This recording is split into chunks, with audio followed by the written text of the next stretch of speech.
अध्यक्ष महोदय, ही लक्षवेधी स्पेसिफिक उरण तालुक्यातील चांजे सर्वे नंबर 23-24 ही द्रोणागिरी पर्वतावरची आहे।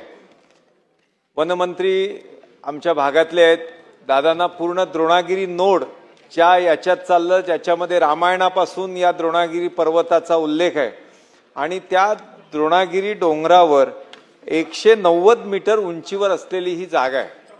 ही कोणाच्या पूर्वी कुठल्या इनामदार म्हणजे ब्रिटिशांनी इनाम कोणाला दिली ती त्यांना मिळाली, आपल्याला त्याच्यात काय सारस्व नाही। पण सुप्रीम कोर्टाचा निर्णय असा आहे की 100 मीटरपेक्षा वर असेल तर अरावली पर्वताच्या रांगांमध्ये 100 पेक्षा अधिक उंची असेल तर त्याला परवानगी देऊ नये, तिथे डेव्हलपमेंट करू नये।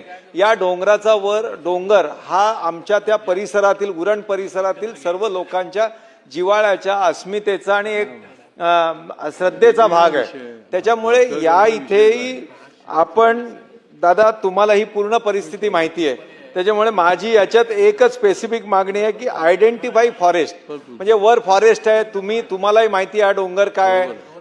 एका बाजूला समुद्र आहे, एका बाजूला ONGC आहे, एका बाजूला नागाव, मातवली, चांजे या सर्व ग्रामपंचायती या सर्वांकरता वर किल्ला आहे छत्रपतींचा। त्याच्यामुळे या सर्व परिस्थिती बघता आपण इथे आयडेंटिफाई फॉरेस्ट करणार का? आणि हे जे सर्वोच्च न्यायालयाचे निकष आहेत आपल्याकरता लागू की याच्याकरता 100 मीटरपेक्षा वरचा डोंगर असेल तर तो प्रोटेक्ट करावा, हे आपण दोन्ही गोष्टी या ठिकाणी तरतुदी लागू करणार का? एवढेच माझे दोन स्पेसिफिक प्रश्न आहेत आणि ही मागणी आपण मान्य करावी ही विनंती आहे।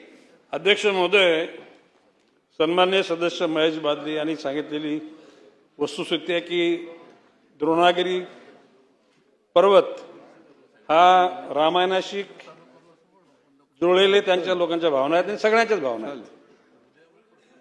उरण तालुक्यातील चांजे येथील जिथे बाजूला एक ONGC चा प्रकल्प आहे आणि ती वरती किल्ला पण आहे। जर का केंद्र सरकार आणि सर्वोच्च न्यायालयाने निर्देश दिले असतील की 100 मीटरच्या वर असलेल्या कुठल्याही डोंगरावर कुठल्याही प्रकारचं बांधकाम जे कमर्शियल असेल, रेसिडेन्शियल असेल, रिसॉर्ट असेल तर त्या बाबी तपासून माननीय महेश बादली यांनी जी केलेली मागणी त्या मागणीच्या अनुषंगाने कार्यवाही केली जाईल आणि निश्चितपणे त्या तिकडच्या लोकांच्या ज्या भावना आहेत त्यांचं जतन केलं जाईल।